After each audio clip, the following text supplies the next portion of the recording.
Welcome, everyone. My name is Gonçalo Santos. I'm the director of Sci-Tech Asia, and I'm also the co-convener of this webinar series on automation, innovation, and the digital economy. This is actually the concluding webinar of this webinar series, and I think that we couldn't conclude in a better way. It is my privilege indeed to introduce Brazilian anthropologist Luis Felipe Murillo, who is an assistant professor in anthropology at the University of Notre Dame, where he's also a fellow of the ND Technology Ethics Center and the Lucy Institute for Data and Society. He's well known for cutting-edge work dedicated to the anthropological study of computing, with a focus on open technologies for addressing social and environmental issues.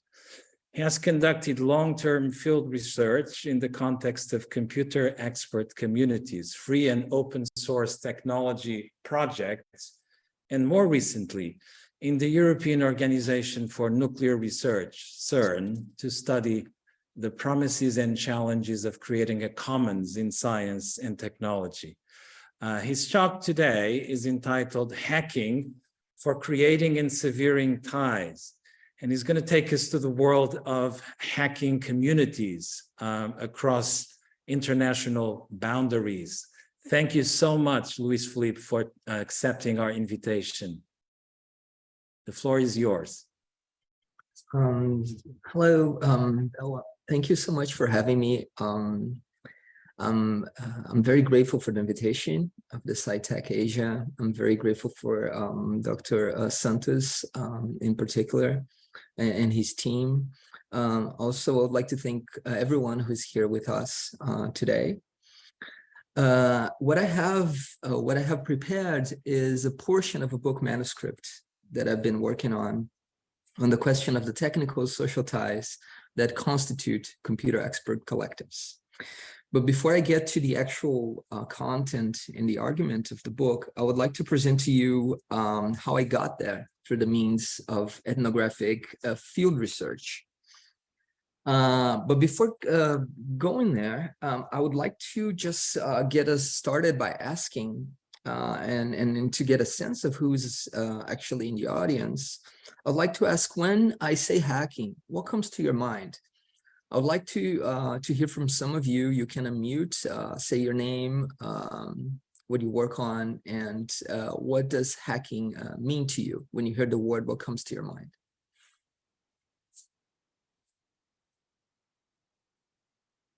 Any volunteers?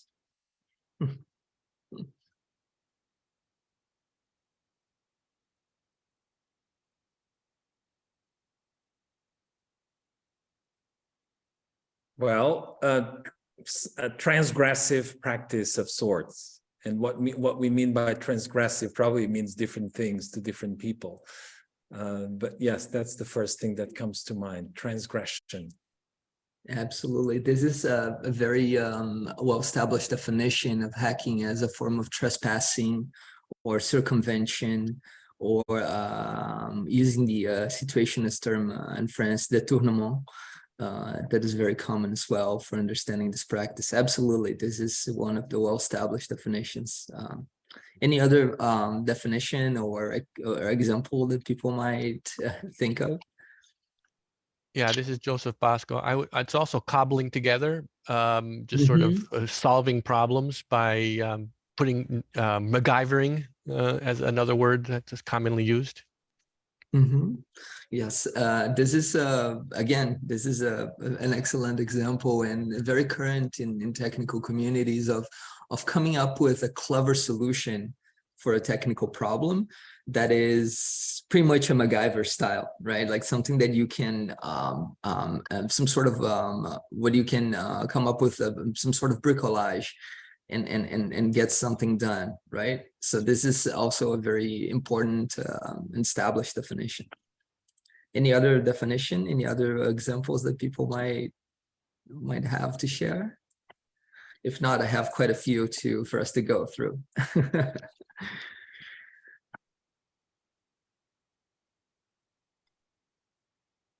All right, so let's proceed then. Hacking has been in the present been made into an object of discourse, and one of the definitions in circulation that we find in the media that's very present in the media is that this understanding of hacking as a form of criminal activity.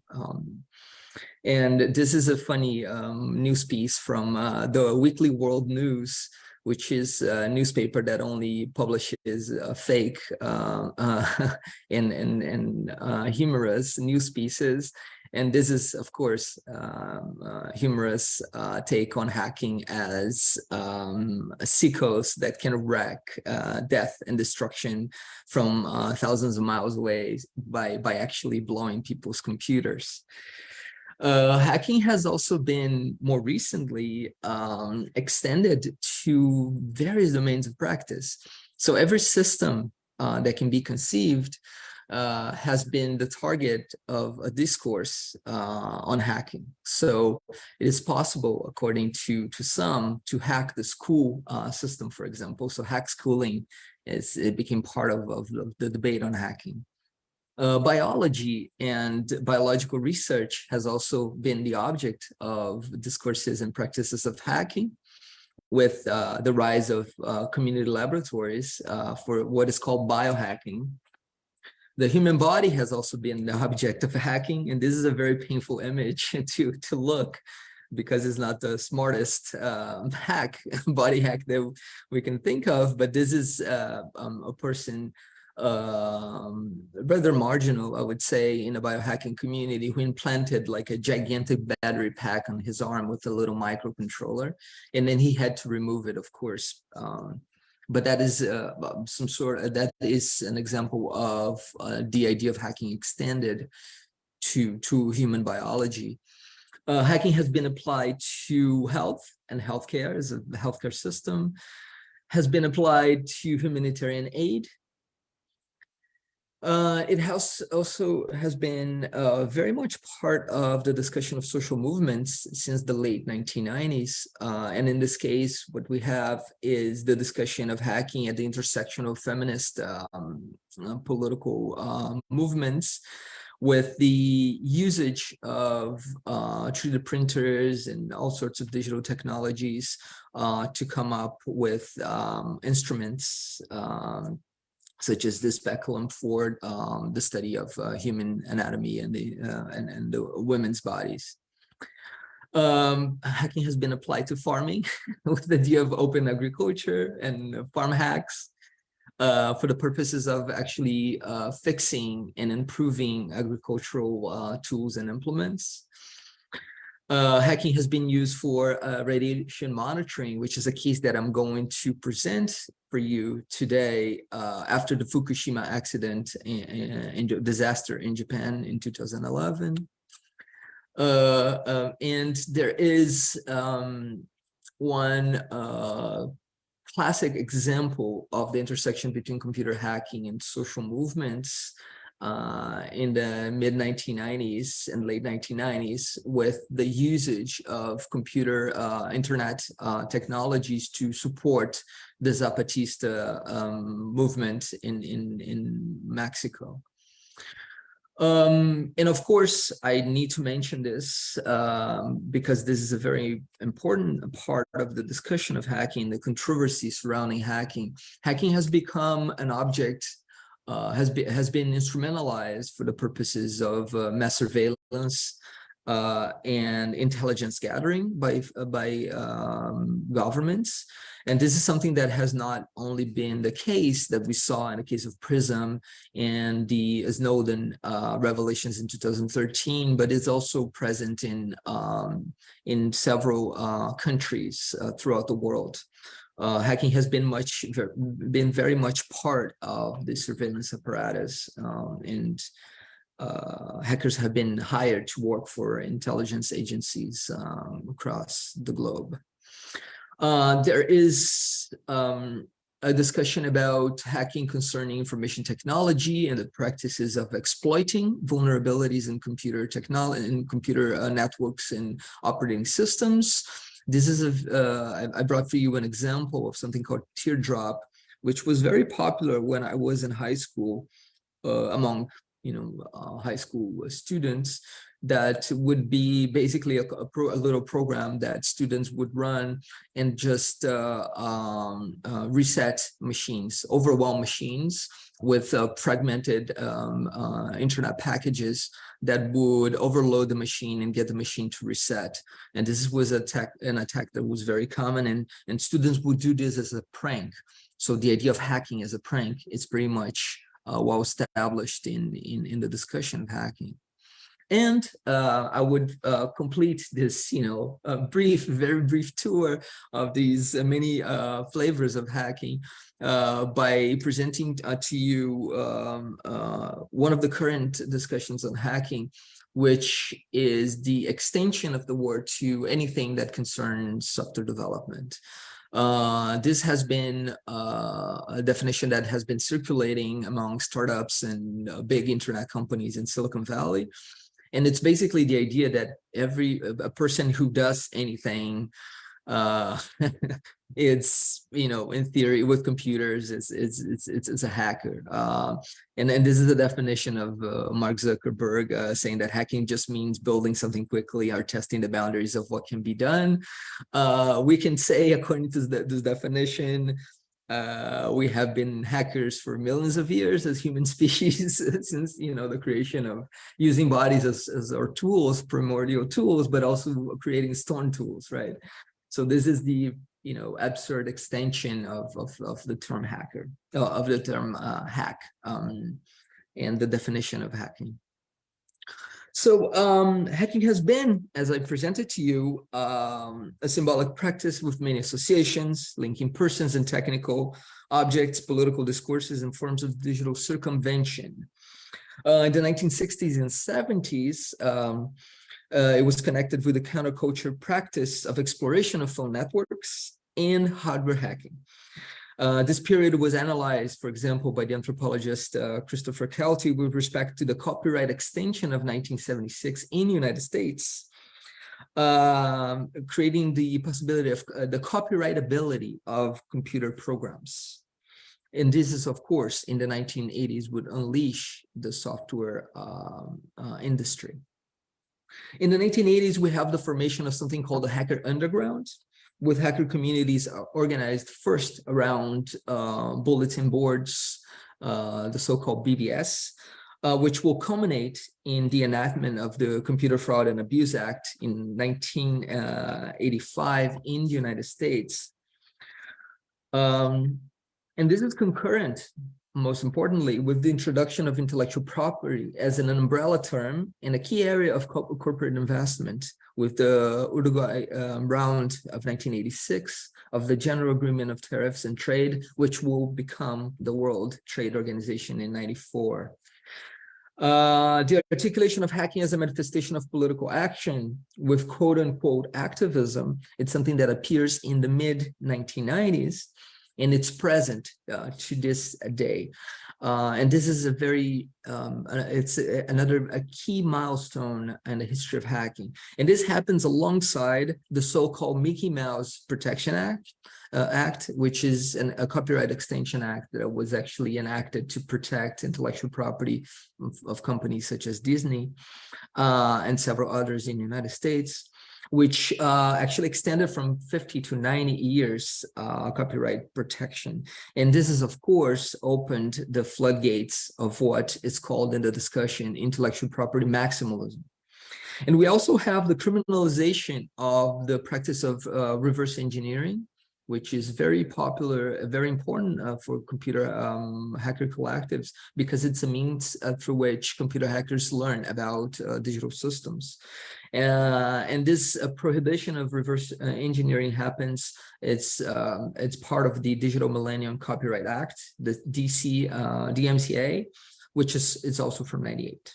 And finally, we have a return on the narrative on hacking in the 2000s as a positive transformative practice to repurpose technical tools, objects, and infrastructures. And this is what concerns us here today. The example that I'm going to bring is an example of this recuperation of the definition of hacking as a virtuous technical practice. So in the literature on hacking, we find a very important pattern. Hacking has oscillated between positive and negative moral valences in the past 60 years.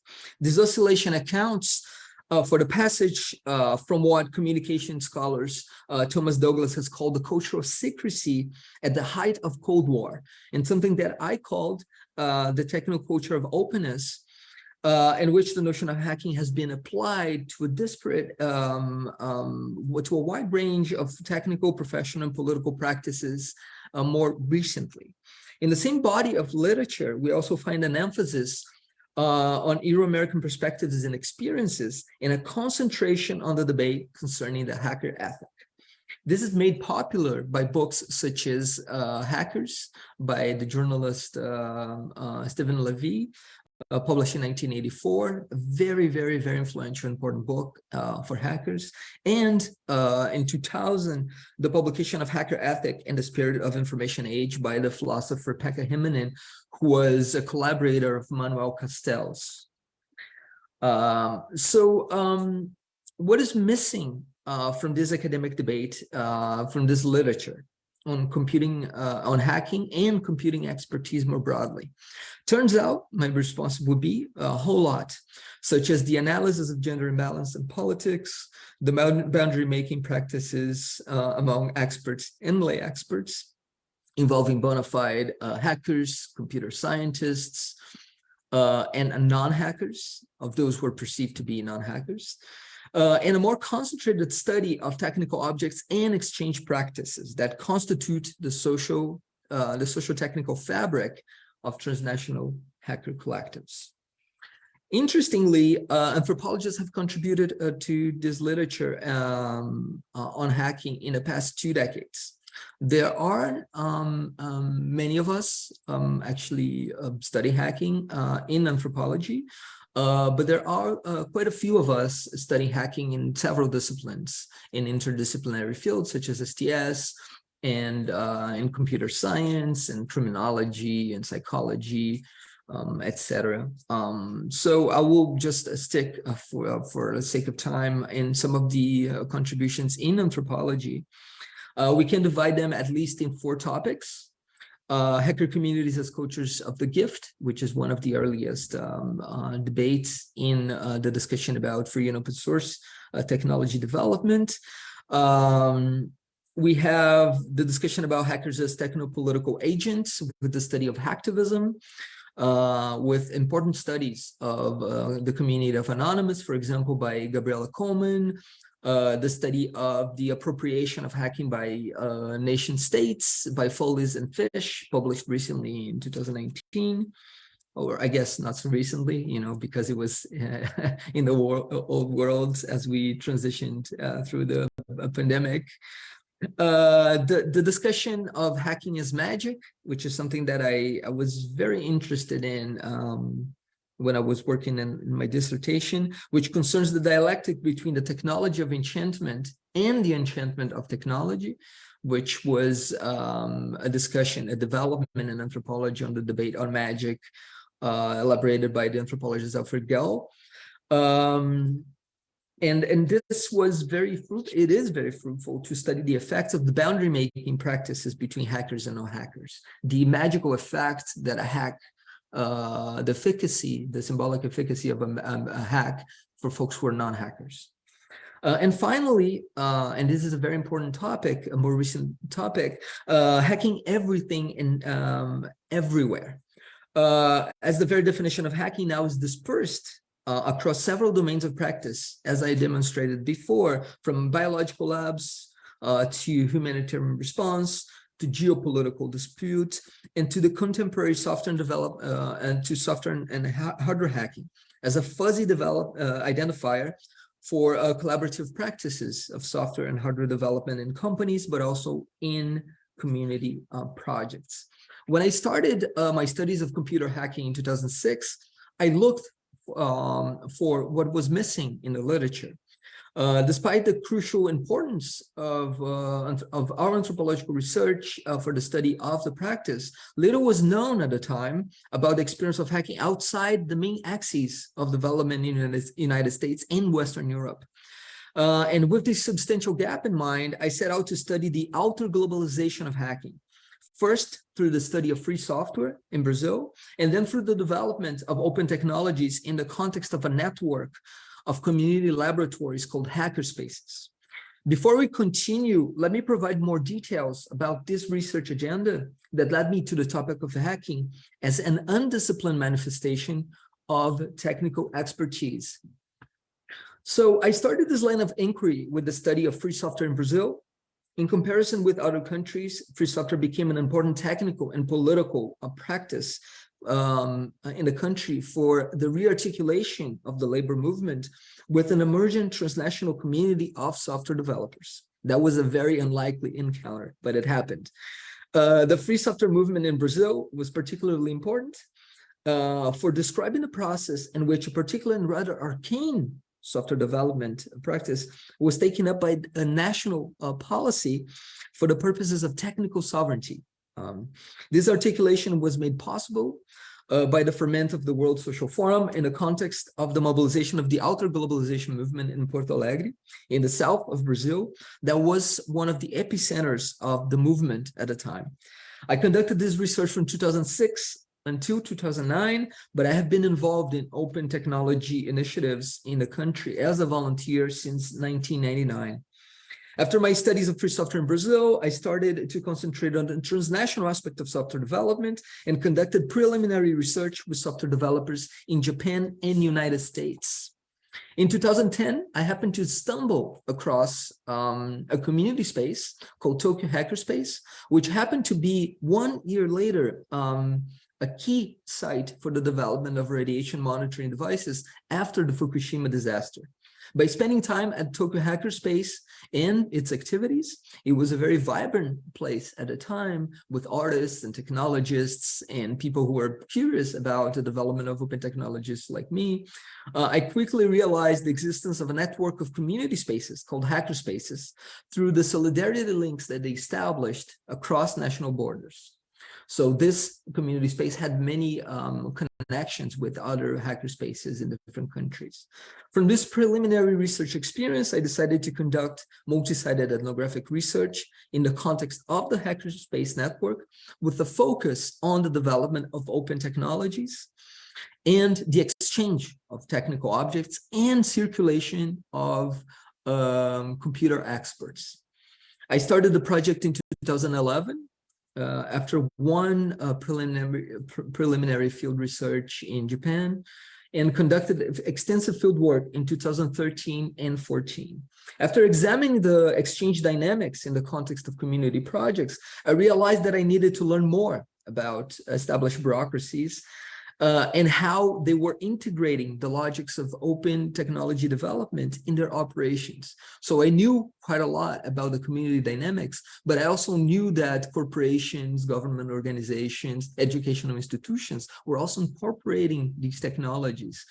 And I was really curious about that process. So for my postdoc, I decided to study the development of a new type of technology that came about a decade ago called open hardware in the context of a large multinational laboratory, the European Organization for Nuclear Research.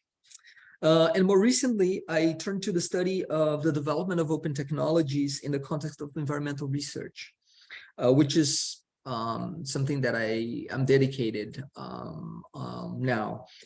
So I studied, I'm studying the politics of open data, policies of open data that are becoming, national policies, institutional and national policies. I'm interested in data standards, data practices and infrastructures for environmental research.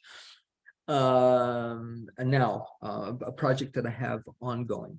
But without further ado, let's get back to hacking. So the Hackerspace network is formed, so you can have an idea of the geographical dispersion of this community. It is formed by independent community-led laboratories for self-directed and peer-based learning of computing. So these are rental spaces that a group of independent folks get together, rent out a space, bring a lot of tools, and start running workshops so people can learn how to use fabrication tools, can learn programming, can discuss very difficult technical problems if they're experienced technologists, can workshop information security tools and techniques, etc. So what we have on the screen, it's a slide that represents one of the devices that the community uses to imagine itself as a global cosmopolitan network, and we can see the global dispersion of these spaces. One of the basic and most evident features of this map is the large concentration of community spaces in Western Europe and United States, which represents a well-documented and studied concentration of computation resources, networking infrastructures, IT companies, and most importantly, migrant expert labor force that has been going on in recent debates about platform capitalism and the formation of IT industries historically as well. Another important piece of information is the distribution of hackerspaces across Latin America, South Asia, South Africa, as well as Southern China. To study the spatial distribution of hacker communities, I set out to explore the role of socioeconomic, political, and geographic proximity and distance in creating ties between hackerspaces through open technology projects. So the open technology projects are the actual bridges connecting these communities that are geographically dispersed. And what I have found is that the network is fundamentally created for the circulation of technical objects and technologists as a means for participation of peripheral communities in Euro-American projects. It's not that just only we only have Euro-American projects. We have open technology projects that are very influential and important throughout the world, but there are bridges that are connected with very influential and powerful centers of information technology development in the Euro-American axis with more marginal communities that are dispersed around the world. The circulation of technical objects and technologies animates forms of exchange. And these forms of exchange will actually establish social and technical ties. So to address the study of the alterglobalization of computing expertise with hacking, I conducted multi-sided ethnographic research, as I mentioned before, in the strategic nodes of the network. I selected 4 of them to conduct research in the Pacific Rim. So one of them was Noise Bridge in San Francisco. Another one was Dim Sum Labs in Hong Kong. I studied at Chaihuo in Shenzhen and Tokyo Hackerspace in Tokyo. The criteria for site selection included the active participation in the development of exchange of open technologies. This was very important for the study because I was focused on the development of open technologies. Number 2, the circulation of hackers in open projects across sites. A hackerspace that is not connected with other hackerspaces was not the object of my research. And number 3, socioeconomic and political relevance of the projects conducted by the local community to the global network. So they had to be connected with other spaces and have projects that were meaningful to communities in other contexts. So I stayed from 5 to 8 months at each location, but continued to participate in the exchange with hackerspace members and follow their projects at conferences and over the internet after I left the physical site. I conducted semi-structured interviews, and I conducted 4 life history interviews with founders and active members of these 4 hackerspaces to examine the cultivation of moral sensibilities and political orientations alongside the formation of technical expertise. In addition to these research techniques, I conducted participant observation at several conferences, professional conferences, informal gatherings, offline hackathons, technical workshops, which are very important for the social life of the community. So let's now turn to an ethnographic example. And in the interest of time, I will only focus on one community space, but I welcome questions about the other community spaces during the Q&A. So you can ask me anything about the other spaces. So this is a well-known example for scholars of science and technology in East Asia. So there's no need to spend much time recounting it. So I'm speaking to a community that is very familiar with this event. It was March 11, 2011, when an earthquake of 9.0 magnitude took place off of the northeastern coast of Japan, followed by a devastating tsunami, causing enormous infrastructural damage and more than 20,000 casualties, washing away coastal villages in the prefectures of Fukushima, Miyagi, and Iwate. The tsunami not only caused a lot of social suffering, but also affected the nuclear power plant of Fukushima Daiichi, impairing the cooling systems of 4 out of 6 nuclear reactors. The result was 3 consecutive explosions and nuclear meltdowns, causing the dispersion of radioactive material into the air and soon after into the sea, as the situation spun out of control. At Tokyo Hackerspace, in one of the usual Tuesday meetings right after the event, a week after the event, they found themselves posing a rather unusual question for an ordinary electronics and computer club. What should a hacker do to help Japan? Messages from solidarity from other hackerspaces came quickly, asking Tokyo Hackerspace members if they needed help in relief efforts. Local members had under their belt a wide range of technical interests and skills, from electronics to information security, high fidelity audio equipment design and assembly, and the manufacturing of scientific instrumentation. But no one had expertise in nuclear physics per se or radiation monitoring. So they started to learn from online sources, scientific papers, and books as much as they could. They started putting together a wiki with several resources that the members would study. An older analog radiation monitoring surplus equipment was donated from Ukraine to the community. A German hackerspace member called in to suggest monitoring strategies based on his experiences of monitoring radiation after the Chernobyl disaster. And many hackers came to visit Tokyo Hackerspace to offer help.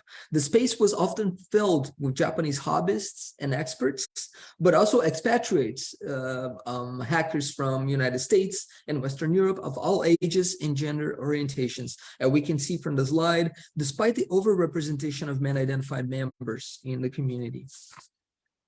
This was a time of great fear and uncertainty in Japan and abroad. TEPCO, the utility company behind the management of the nuclear power plant in Fukushima, and the Japanese government refrained from releasing information about the magnitude of the disaster to the public. Data on radiation levels were hard to come by, which generated strong waves of protest in major cities throughout the country.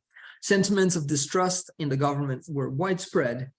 In the streets of metropolitan Tokyo, one would find graffiti and stencils, such as this one that I photographed and I put on the slide, which depicts the former Prime Minister Yoshihiko Noda holding a radioactive pumpkin filled with cash, which is a direct reference to the local debate concerning the corporate capture of the Japanese regulatory agencies. The members of Tokyo Hackerspace responded promptly to the situation of public distrust by taking up radiation monitoring with a collaborative effort. They started experimenting with analog Geiger counters first, and soon they realized that they could use open source prototyping technologies to put together their own digital Geiger counters. The result came in just 2 weeks, as the Hackerspace became an active workshop for collaborative design, building, and testing of prototypes, such as the one I'm showing on the screen. After the project was well established, they started to travel around the country to offer workshops, mostly in the affected areas. Members and visitors from all walks of life came to participate in regular workshops to learn, but also to teach the basics of radiation monitoring and assemble open prototypes open technology prototypes. What is basically particularly important about the process of open hardware development is that the tools for prototyping were all available to the electronics and computer enthusiasts. The speed in which a fully functional prototype was designed, fabricated, and workshop and field tested in Tokyo was unprecedented. The availability is extremely unusual, as hardware fabrication is rarely accessible to engineers without access to industrial facilities and expensive design tools, and of course extensive training in using these tools. On the slide, I have a first prototype designed by Tokyo Hackerspace members, one of the first prototypes that I assembled and extended myself. Was a simple display for reading the radiation sensor in counts per minute CPM, but also in microsieverts per hour. And microsieverts is it's a unit, it's a measure of the health harm of radioactive exposure to the human body. I spent countless hours at the Hackerspace soldering, helping the solder circuit boards to help the relief efforts. And in the process, I pick up some technical skills that became handy later as I continue my research in Hackerspaces. It was at the hardware workshops at Tokyo Hackerspace that I started to develop a hands-on approach as part of my ethnographic research work to study more experiences and challenges of collaboration around open technologies. I used the open hardware development activities as an opportunity to participate and observe the dynamics of collaboration in the space, but also across hackerspaces in the network. And this is, of course, an opportunity to contribute to an effort to help mitigate the situation in Japan. From their popular approach to prototype and sharing knowledge about open radiation monitoring devices, Tokyo Hackerspace members decided to participate in the creation of a spin-off nonprofit organization called SafeCast.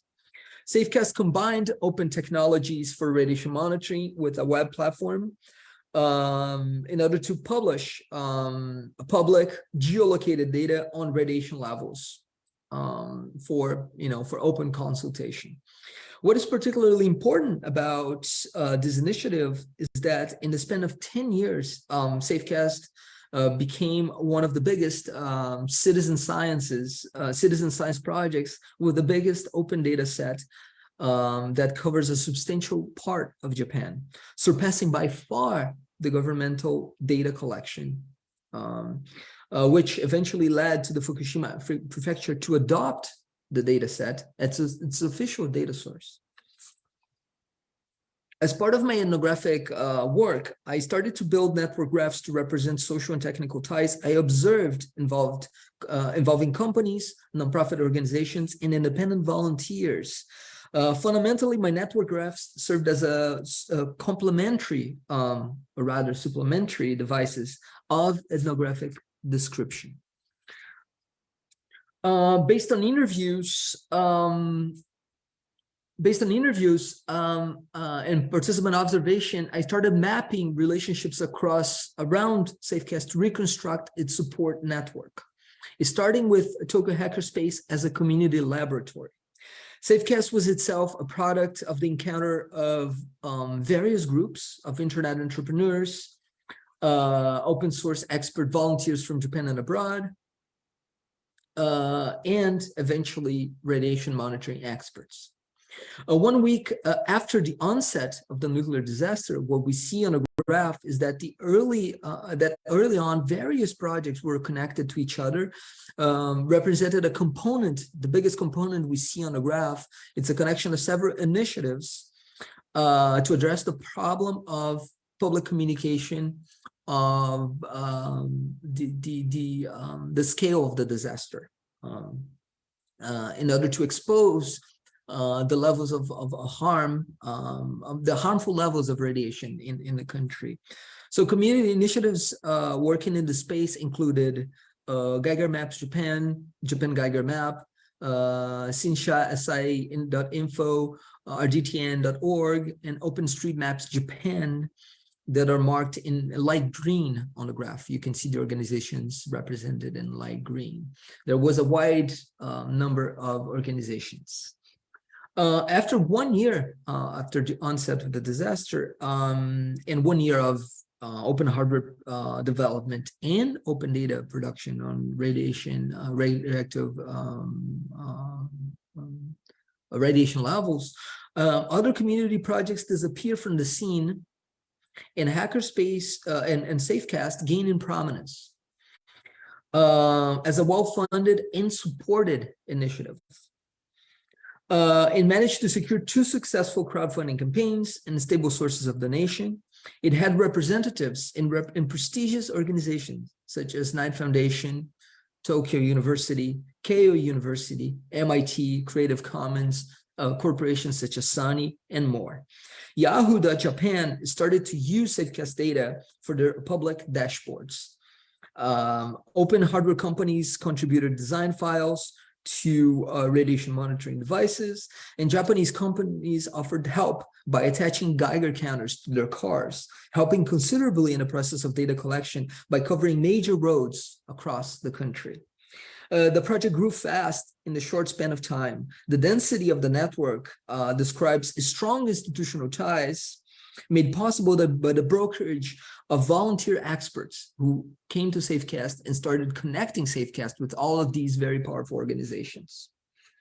It also shows the creation of a parallel space for innovation that is happening outside, yet connected with established institutions. This is an example of what a hackerspace made possible.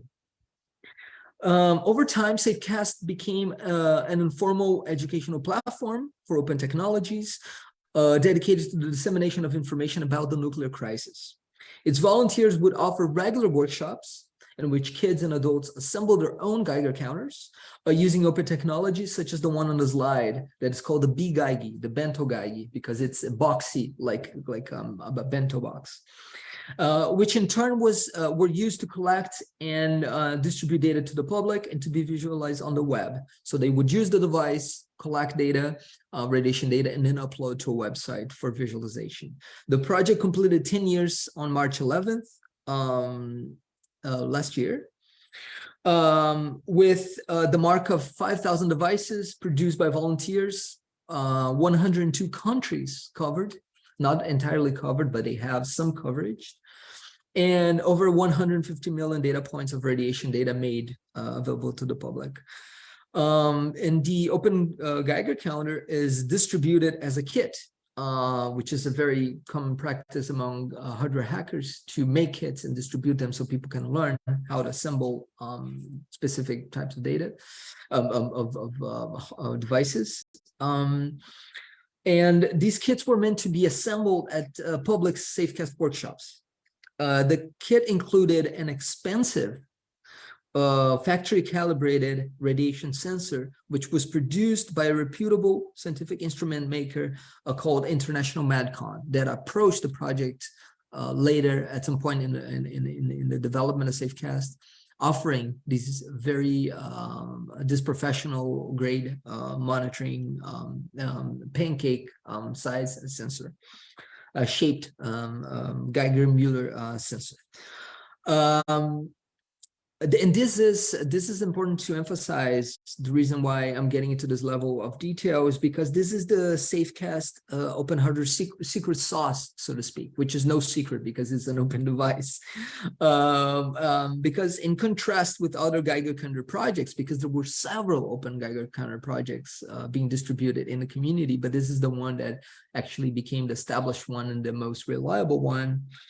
It's because it included this high-grade scientific grade radiation monitoring sensor.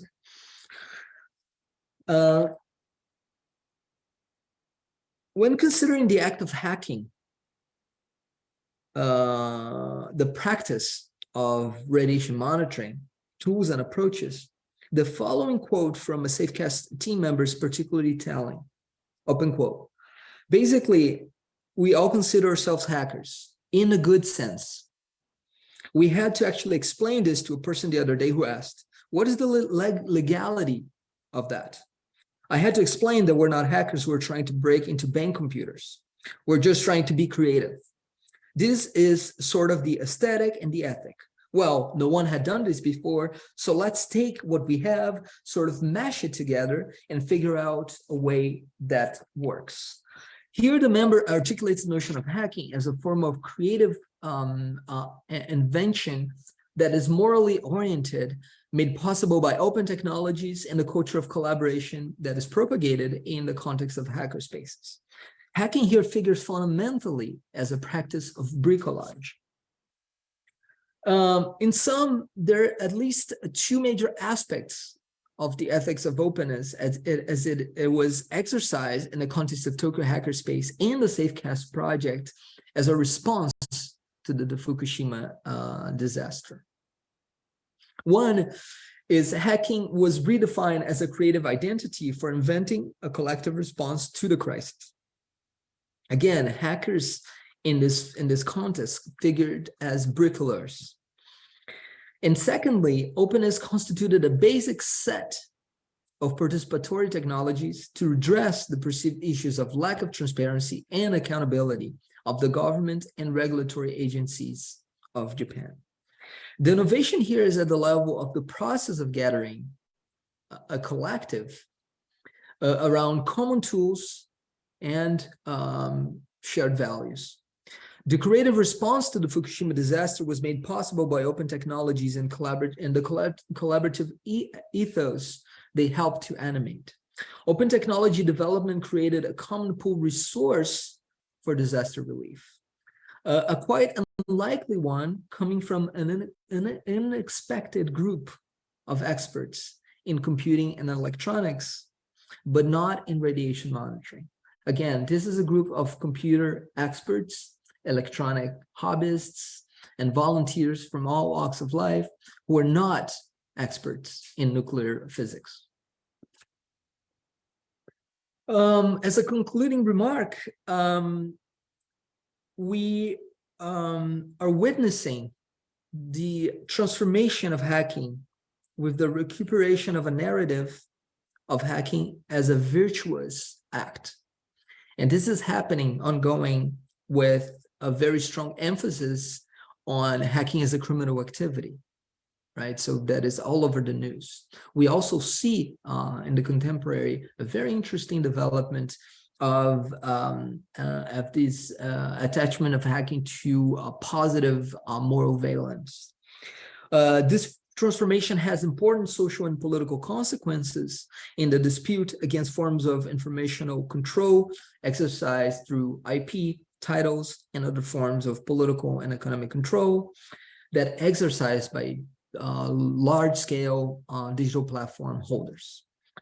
In terms of the broader implications of this line of research that I presented to you, at least in part, on ethics, techniques, and politics of computing expertise, hacking figures as an important object of inquiry for STS scholars because it puts into evidence the interdependencies between moral and technical orders.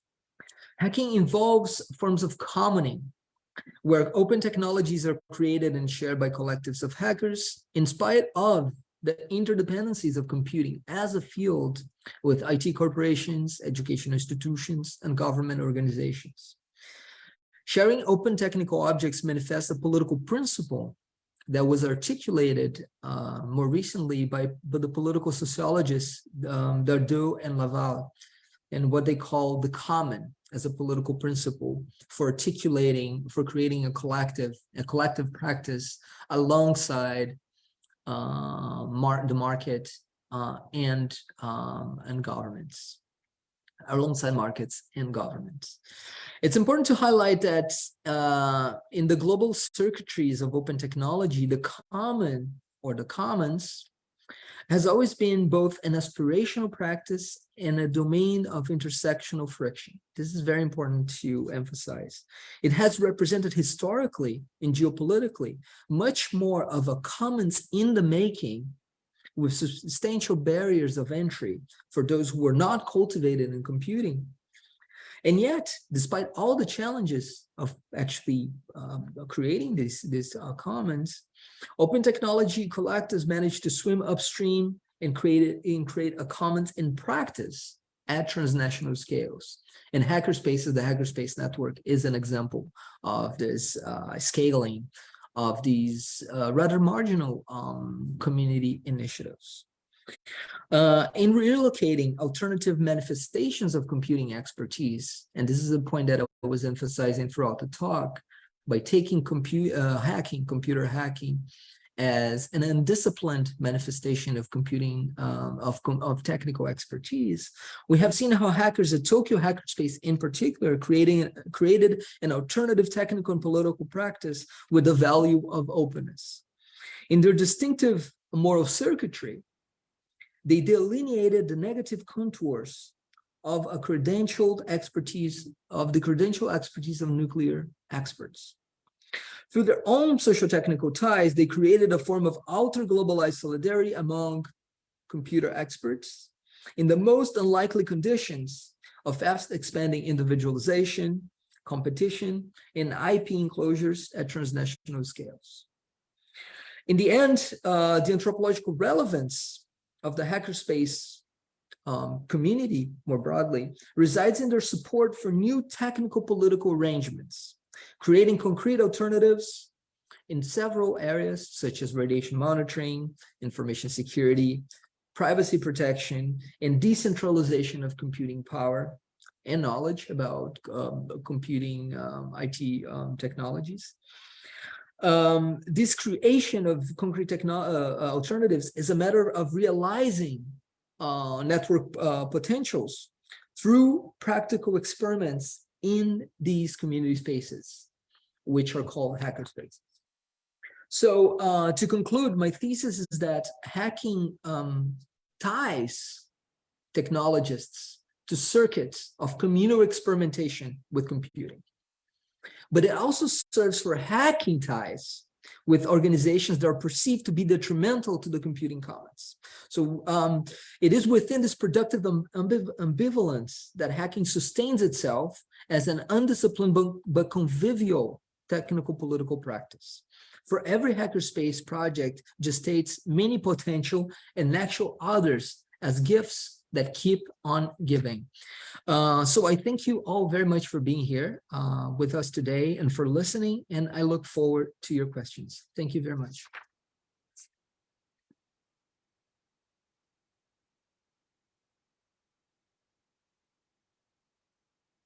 Thank you so much, Luis Felipe. This was a beautiful and incredibly informative, but I would say beautiful presentation, very aesthetically stunning. I quite enjoyed it. I quite enjoyed to listen to you and to see your slides. I'm afraid that I'm going to use my privilege as chair today to ask you a couple of questions, just as the audience warms up, perhaps. If you'd like to ask a question, you can do so orally, simply by using the raise hand functionality in Zoom. Or else you can also type your question in the chat box. So while the audience thinks about questions to ask you, let me ask you a couple of them to warm up. I really liked your kind of focus on anthropological and sort of, your drawing on anthropological and STS approaches on sort of the linkages between technology and morality. I kind of, I think it's a very productive line of thought that I myself identify with in my work. One China anthropologist, rather well known, Francesca Bray, she developed a formulation that I find very useful to kind of capture the tension that you were hinting at in your presentation. I mean, on the one hand, you seem to present your interlocutors' perspectives as participants in hackerspaces of hacking as some kind of virtuous techno-political practice. I mean, so the emphasis is trying to recuperate a certain earlier definition of hacking on the, as I think one of your interlocutors put it, the good sense, the good sense of hacking. Let's call this good sense of hacking what Bray would call, a technology of virtuous action, right? But the thing about technologies of virtuous action is that you can never really, get rid of the other sense of, the larger implications of what these technologies do. So technologies of virtuous action at the same time carry with them implicitly the potential for becoming technologies of vicious action, right? So this tension between, virtues and vices is, I would say, the kinds of ambivalences, ambiguities that you were hinting at the end. So I think one question that I had is sort of, in the course of your field work, what kinds of techniques and efforts, by using what efforts did your interlocutors mobilize to kind of differentiate themselves from those vicious uses of hacking? Because surely, if you're claiming to be on the good sense of things, you also want to differentiate yourself from the bad sense of things. So I wonder if your research focused a little bit on these efforts to differentiate yourself and draw the boundary. So that's one question. I don't know if you want to respond to that, or shall I ask you very quickly the second question? I can respond to this one briefly. I wouldn't extend myself very much, but I would like to say that I'm very grateful for the invitation again, Dr. Santos. I appreciate very much your kind comments and your question. So briefly, I could say that this recuperation is a very important process because it's happening alongside with this globalization of hacking as a criminal activity. So we see this popping up like in several countries, and this is in the news constantly. This is important to highlight more marginal communities that are trying to recuperate a positive valence to the sense of hacking. So this conversation of what constitutes the good, as we know, it is very much a topic of ethics and philosophy for a very long time, right? In the history of philosophy, in the domain of virtue ethics, of Aristotelian virtue ethics, right? So for anthropologists, the question of what constitutes the good is always, of course, a contextual question. That's where we participate, we enter the discussion about ethics and morality and constitute the debate in anthropology. And by entering the space of conversation, debate, and struggle with techniques, technologies, and community making among hackers who have this, try to attach this positive valence, we enter a space of fraud relations, we enter a space of tension, and it's not all virtuous and positive. The community has very intense debates among members of cases of gender-based violence, forms of active discrimination, forms of exclusion based on levels of technical expertise, forms of exclusion with respect to ethnicity and national belonging, ethnic and national belonging. So the community is also struggles with all sorts of active exclusions and unintentional forms of exclusion. That's why I try to emphasize as part of the thesis that hacking constitutes these very strong, it's a practice that has this symbolic force of binding technologists around the practice. It creates a demand for participating in the practice of hacking, but it also serves to hack ties, for breaking ties, for severing ties. Sometimes these ties are severed with those who are perceived to be non-hackers. And sometimes those who are perceived to be non-hackers happen to be the ones who have been marginalized historically in the field of science and technology, right? So this tension is very much part of the community. One way that the community actively tries to establish these distinctions is by saying that those who actually engage in hacking in criminal activities are not hackers, they're crackers. And in many instances,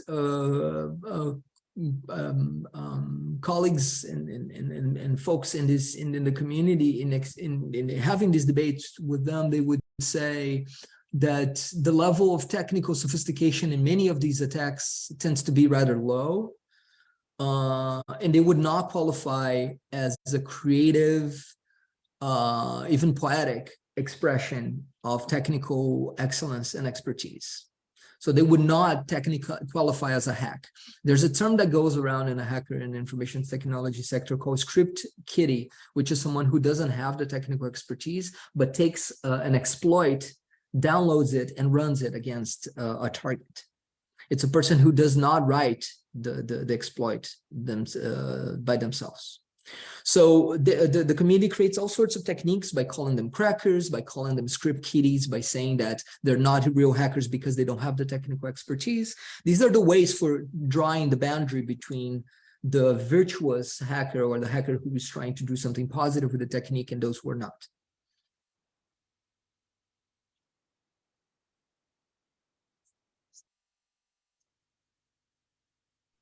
Thank you so much. We have a comment from Jakob Tischer. I'll read it. That was a wonderful presentation. Thank you. Sorry, I have a cold, which is why I'm typing my question. Going off of your response to the first question in the dynamics of inclusion, exclusion, I am curious how important technological knowledge and expertise were on your part as a researcher. To what extent were you an insider? This is a great question. Yeah, thank you so much for this question. This is a question that and this is a bit of a confession. I have struggled since I was an undergrad in anthropology. Because before entering my studies in anthropology as an undergrad, I was working as a computer technician. So I was at the time divided between pursuing my studies in computing and anthropology. And I never abandoned the study of computing. So I continued computing as a hobby and decided to concentrate in anthropology. And in that sense, I think I made a poverty vow that I'm actually very happy with. I'm very happy with the poverty vow. Don't get me wrong, but I continued to study computing. So when I entered the field, I picked up skills in electronics, but I already spoke to a certain extent the language. I knew a few programming languages. I was versed in free and open source technologies. I worked as a system administrator when I was in high school before entering college. So I was very much immersed into the technical side of computing, which is something that I continue to do when I find time. I continue to study as much as I can. So in a way, I try to think about that part of my work as something that it's the language training that you need to go to do field research in a particular location.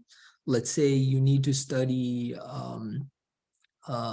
Portuguese if you're going to study in Brazil or Portugal or Mozambique. So I see that part of training of being able to speak the language, be somewhat immersed in computing as an important aspect of the work. I don't find it to be a sine qua non condition to study computing, because that would generate very important anthropological research as well, of people who might be able to see things that I couldn't perceive. But I think to have a certain familiarity with programming languages, operating systems, and debates and information technology is important, so you can actually enter conversations that are relevant for the community. And you can, most importantly, you can participate in the activities. One thing I learned by being in hackerspaces is that people who sit around and just talk in hackerspace communities, very fast they become persona non grata, because in the community, people are always doing something, like helping other people, like trying to get things done, and basically helping others and being helped. So this entering the relationships and contributing and being helped is important. So we need to get to a point where we can actually enter relationships by entering debates. So this is something that Harry Collins in STS called the interactional expertise. I would say it's important to have a level of interactional expertise, not to be an expert in computing, but to have a level of interactional expertise, to be able to interact with folks, to get the field research going. That's how I would respond to the question. Thank you, Luis Felipe. We have another question from, is it AI or Al? It's Al. Al, sorry. Hi. Al, please. Perfect. Hi. Thank you. Sorry, I meant to send that as a DM, not a general message. But thank you so much, Dr. Murillo, for your presentation. So I'm studying crypto, and I'm sure you get this question a lot. I'm wondering if there's any overlap between, and at the end, you talked about decentralization of power and knowledge. And to me, that rings a lot of early crypto. And at least what I'm seeing in Thailand is that shifted a fair amount over the last few years, and especially the last 1 to 2 years. So I'm wondering, in terms of ideology, people, channels like Discord, do you see a lot of overlap between cryptocurrency, crypto workers, investors, and the hackers that you're working with? Thank you. Thank you all. This is a very important question. As you know well, and as you pointed out, there's a connection between the so-called cypherpunks of the 1990s, an early hacker community in the United States, in the hacker community more broadly. Several hackers have been very attuned to the cypherpunks, to the Cypherpunk Manifesto, to the early cryptography debates and disputes involving the community of cryptographers and hackers and the US government early on.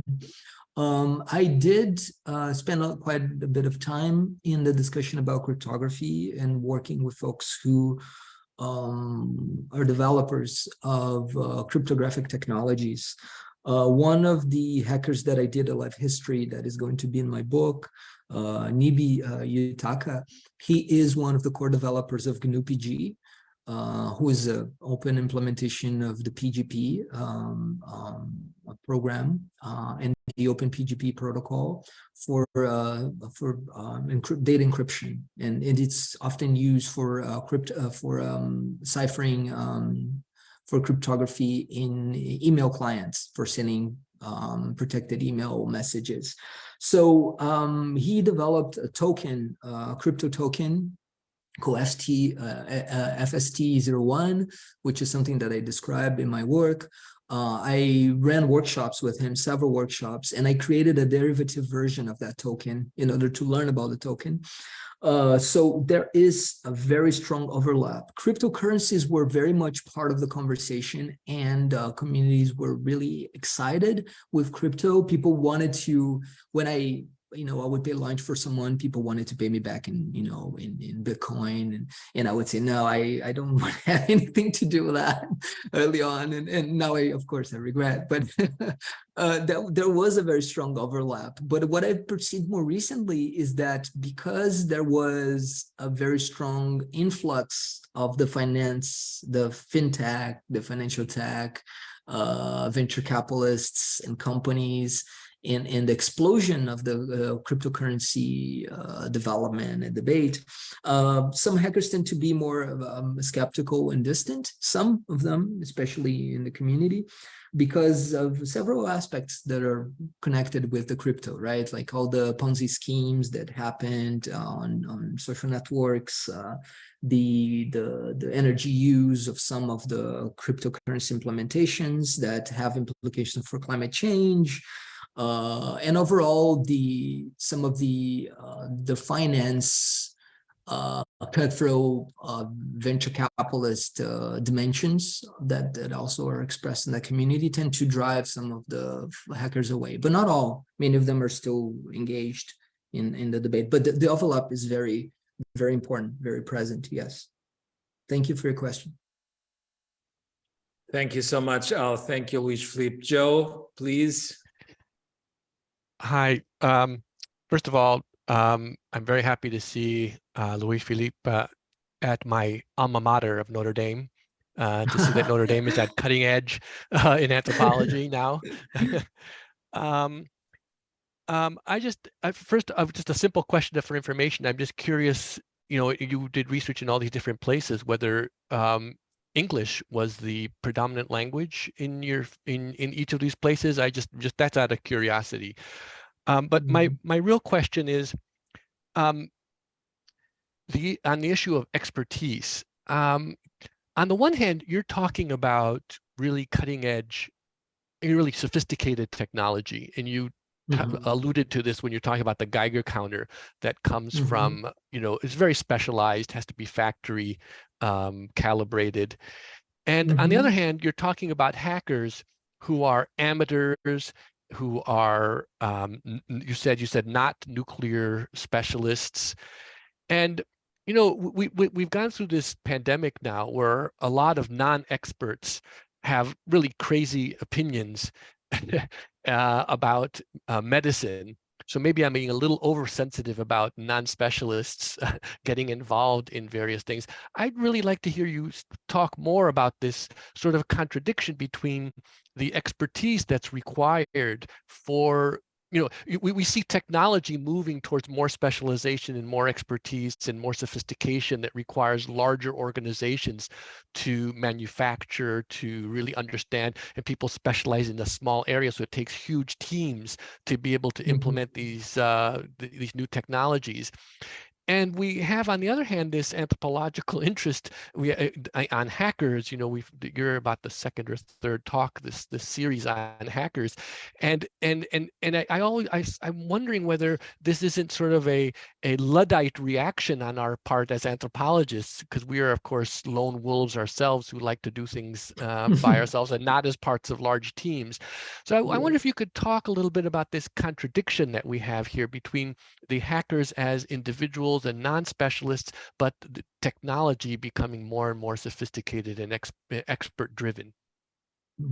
Thank you so much for your question, and it's great to have another Notre Dame colleague, alumni in the conversation. So just regarding the question of language, I was talking before about the benefits of actually knowing being part of computing to a certain extent and acquiring a level of interaction expertise to be able to do the field research. Not something that is strictly necessary, but something that it's helpful. I was thinking a lot about language in designing the project, and the reason was because I realized that I wanted to study the network. I wanted to study these links across spaces and the circulation of these technologies. The projects I was interested in studying were fairly transnational. Folks from, Japan, Germany, US, India, they were all part of this. I started to study at the time Japanese, and I realized that I was spending a lot of time in language competence, and then I thought, well, the communities I'm studying, English is the lingua franca, unfortunately, for all the exchanges. So I made the decision of only engaging with research with the members of the hackerspace community who are actually interacting in English and participating in transnational projects. That was a condition for me to enroll people into the project. So the project was conducted entirely in English, or mostly in English.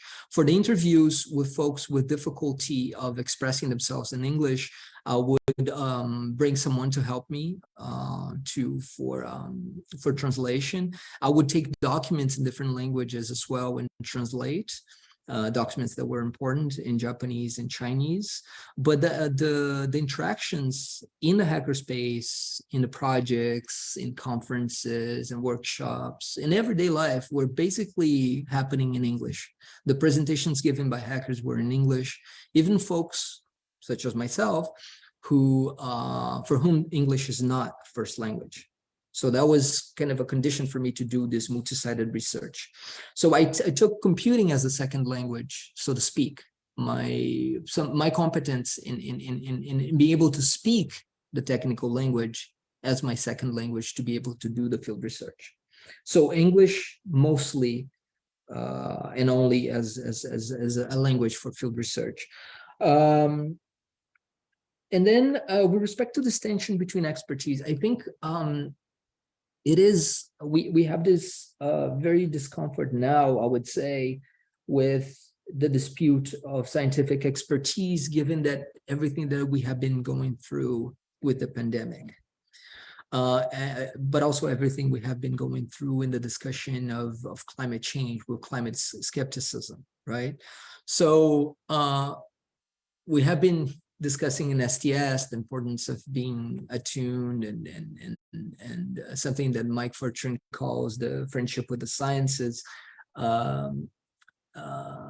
It's a fairly it's an important thing. So for you to understand the where I'm coming in this conversation, I was very interested in the discussion of expertise in STS. One concept that was important was the concept of Epstein, of lay experts, from his book Impure Science on ACT UP, and basically a social movement that started to acquire biomedical knowledge to address the HIV epidemic. We see in this case a community of technical experts. They have a high level of technical sophistication, but it's not necessarily in the field where they want to operate. So part of this is hubris. That is very much part of science and engineering field. This sentiment that they can actually go ahead and address these problems. So hubris is certainly part of this. The other part of this is the openness of spirit, I would say, to actually go and explore and teach oneself about things that one does not know. So the whole thing about actually going into this field of radiation monitoring with this openness, let's learn about this collectively and bring everything that we know and see what can be done in that space. It represents this form of openness and represents this spirit of the bricolaire, right? To work with things that are at hand and actually try things out and come up with a solution. So you capture really well this tension between the amateurish side of these technologies that are being developed in the community space, a certain level of technical expertise that is necessary to actually take these technologies and modify them to get to a different point. And yet the barrier of expertise, of nuclear expertise, where nuclear physicists and experts from the Nuclear Regulatory Agency would draw this boundary by saying, look, you are the amateurs. It's going to take quite some time for us to respect what we're doing. We need to understand it. We need to go and evaluate the quality of your data. We need to go and evaluate the quality of your instruments. And we can say in the case of Safecast, this was a very long, arduous process, but it actually managed to break into these spaces of credentialed expertise, even for regulatory agencies, but also for nuclear scientists, in the sense that they built something that has a level of reliability that the community expects. So I think what is interesting about the case that is important to highlight is that we see this hobbyist side, this community making, this amateurish aspect to the bricolage that is happening here. But it's always accompanied by this strong attention to standards, to calibration, reliability, things that would come from the expert field of nuclear physicists. You see, so I think what is happening in this case that I demonstrated is a bit of both. There's the opening of the amateur, but there's also these steel discipline and strong attention being paid to the requirements of the field of experts in nuclear radiation monitoring. So that would be my way of addressing your problem. But this conversation would, would require much more of our exchange, more time first for me to develop other aspects of it. But thank you again for your question. Thank you once again, Philippe. We have another question from Hong Kong, where Professor Zhang Jun is. June, please. Okay. Thank you for a wonderful talk, very informative. So I would like to move a little bit from I will come back to that a little bit more on the technical side of the story, but I want to ask the economy side of the hacking thing. After you talk, I am very curious about how do these people sustain their hacking activities? Meaning, does hacking brings in money, profit? Is it a way of, how do they support themselves and the activities? And is it hacking a profession? Do they actually see it as a career, or it is actually more a part-time job, an amateur, fun thing they do on the side? So that's sort of related to my second questions. I remember you mentioned you actually did live 4 live trajectories, live stories during your fieldwork. I would actually like to know a little bit about who are they actually. I want to get a texture of who are these people, where they come from, what kind of background. For example, from the pictures that you show among the community after the Fukushima earthquake happens, and it seems to require a mix of group of people. Where are they based? Why are they gathering at that time? Where they come from? Again, do they have other jobs? Really, what is the role of hacking in their life? That's one thing. That's the second question. The third question is back to the political economy side of hacking. Coming from as a China person, we have been always reading, especially now in the Sino-US trade war, whatever. The US has all these bad, forbidding technologies to be sold or used, whatever, in China, and also the long debates, arguments, bickerings about China's reverse engineering of US technologies and so on and so forth. So this is obviously not a moral question. It's not like Gonzalo's, which I think is relevant, but I'm asking, there is obviously legal boundaries, policy boundaries, and of course, on the international level regarding so-called intellectual property protections. And I believe that computer coding or the design of a main board, design of specific electronic products, which they repurpose for different things, could actually get into controversy. I think there's possibly why hacking is sort of in play. I want to know a little bit, how do people go around? How do they think about these issues? Like, for example, ex-hackers themselves, how do they think about all these intellectual property centered debates between the US and China and so on and so forth? I'll rest here. I'll leave my last question maybe next time.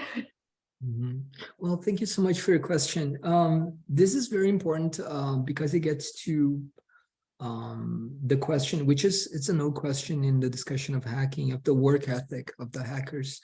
Early on, the debate was about hackers representing a challenge to a Protestant work ethic, in the sense that hackers actively refused to take work as a value in itself, but take hacking or the labor or the work that they put into learning and exploring computers as part of a joyful activity, as part of a pleasurable activity. And in doing so, they would actively refuse the time discipline that comes with the organization of the labor regime, right? In the context of the development of capitalism. So hackers, and I emphasize the word in this undisciplined, it is known in the history of hacking in the literature that hackers would take like nighttime shifts to just like hack on programs, operating systems, hardware, and then sleep all day, and then wake up at 4 p.m., 16 o'clock, and then, you know, go back to hacking all night, and then sleep all day and repeat. And so there's this discussion about a different work ethic that is very much part of the community. This has been very much part of the community. So I see that in the life history trajectories that I conducted, and this is something I didn't develop in this presentation. I have 4 life histories that I wrote for the book manuscript I want to publish. And in these trajectories, you see the relationship that people have with the technical activity as a drive for something that is really pleasurable. It is not a burden. It's not something that one is doing for the purposes of salvation. It is really something that is, there's this pleasure that derives from technical exploration. And when it comes to the question of money, again, this has been a debate in the literature as well. The money ethic. Hackers, the ones who participate in this community are a privileged group, I would say, folks who have a somewhat high level of technical expertise. They get good contracts for the work that they do. Some of them work for companies. Many of them are independent consultants, and they make good money for themselves. They live comfortably. And all the hacks that we see on the hardware side and maintaining these independent laboratories comes from disposable income, comes from the ability of taking a chunk of your income and allocating for your hobbies. So one thing that happens in these communities is that a lot of activity happens at night and weekends. A lot of people spend during the day, they are working on other things. Some people have even other lines of work, and they sustain their hacker habit or hacking activities through other profitable activities. So one thing that is interesting I wanted to highlight, there's in the context of China, since you were asking me about the relationship between trade wars and all that, there is a very strong focus on the of being an entrepreneur as part of this encounter of hacking, the values of hacking, the practice of hacking, and the discourse, the Euro-American narrative on hacking that I presented on one of the slides in this presentation.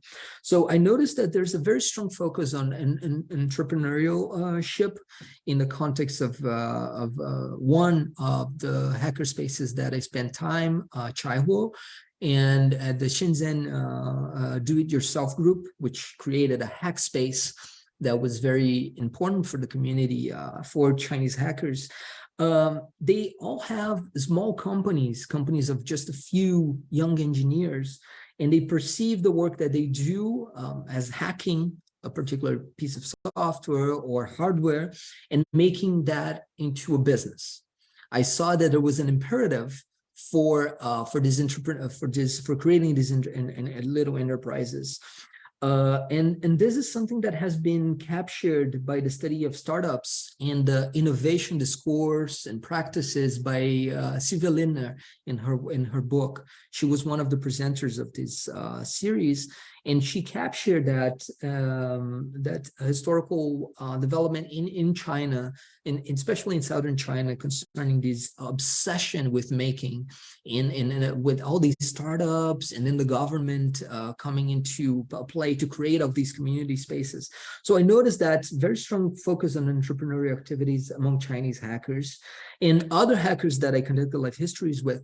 They have been, some of them have been supporting themselves really well by developing open hardware independently and selling it, by providing consultancy services, and by being hired by open technology projects that get donations to support the project. So the reality of many open technology projects is that several companies now depend on them for their activities. If you look at the infrastructure of several IT companies, they run open technologies, they depend on open technologies.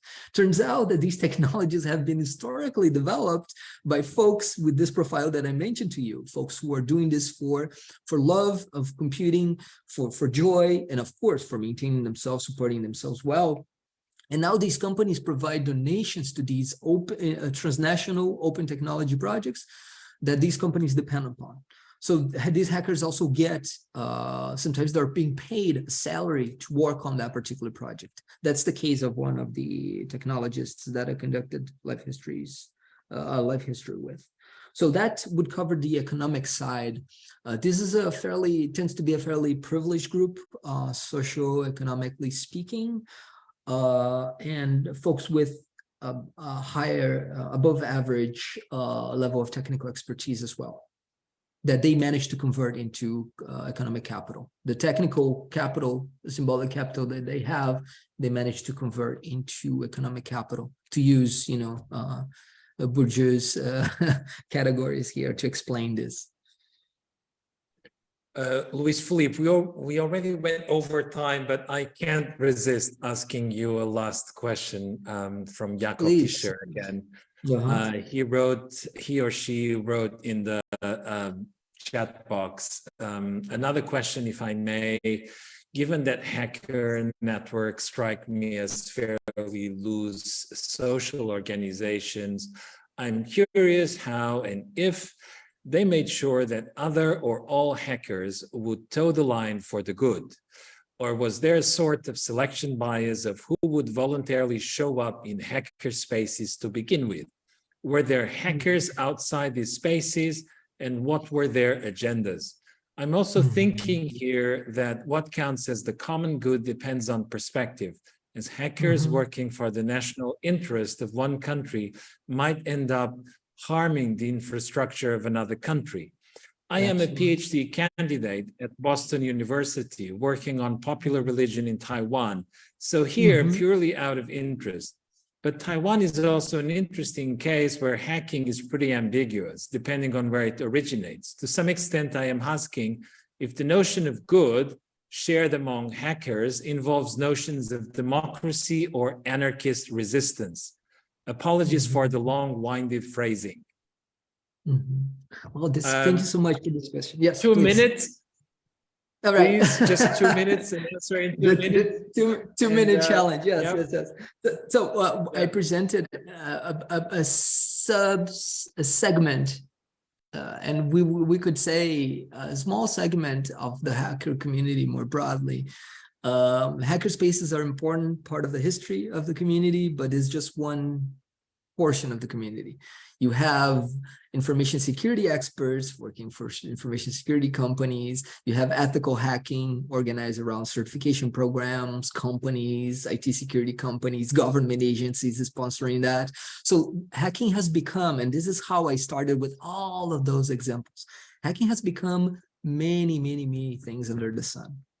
It is important for us to conduct empirical research in STS and anthropology and sociology, economics, etc., to actually specify what we mean when we say hacker, right? So I was trying to give you an example of this particular community, this loose network of community spaces where people are sharing tools, sharing technical objects, and trying to teach themselves about these things and getting together because they're passionate about learning about computing. So the case of Taiwan is extremely important. Audrey Tang is a member of this community that I presented to you today. Audrey Tang was very important for the development of free and open source development operating system called Debian. And Audrey Tang was also important in the Perl community, which is a community of hackers developing a programming language that used to be called the duct tape of the internet, because that programming language allowed for you to make really fast programs to provide services on the internet and get things done on the web. There is ambiguity in the term. There is hesitancy with respect to people's political alliances, and you see a wide spectrum of political positionings in the context of the community that goes from the anarchist, the original sense of the anarchist, socialist anarchist in the European sense, to the American libertarian, which is an anarchist capitalist, you know, this oxymoron that can only exist in the United States, all the way to folks who are actually nationalist and working for nation states for ideological purposes or for financial gain. So we have like a wide spectrum of political positions. And I was showing you not so much like a ideological collective or like a concise group, but folks who cluster around this positive valence of hacking, something that is hacking that can be done for good purposes, where the good it's contextually defined, and it can also be contested. Right? Even this practice of creating eigencounters and monitoring, putting data up, can be harmful in certain instances, and we can come up with certain instances where it cannot be done for the good. So it is not so much of my qualification of the good, but my interest in studying what constitutes the good when it comes to this technical practice, involving this high level of technical expertise and the formation of these transnational communities. So I think I passed the 2-minute mark. I apologize. But again, thank you so much for being here, for your questions. I really enjoyed exchanging with you, and I look forward to hear from your work as well in future meetings. Well, thank you so much, Luis Felipe. We're looking forward to read the book. You know, do you already have a publisher? It's already on the way to being published. We're very much looking forward to hear about it and possibly even do a podcast on it, on this network. If you like our activities, please like us in our social networks in Facebook, Instagram, LinkedIn, and also in WeChat. We're now concluding our webinar series on innovation, automation, and the digital economy, but I can promise you that we're preparing a new webinar series that is going to be equally exciting and that we will soon announce in our social networks. Thank you so much, Luis Felipe, once again, for your wonderful talk. Thank you. Thank you.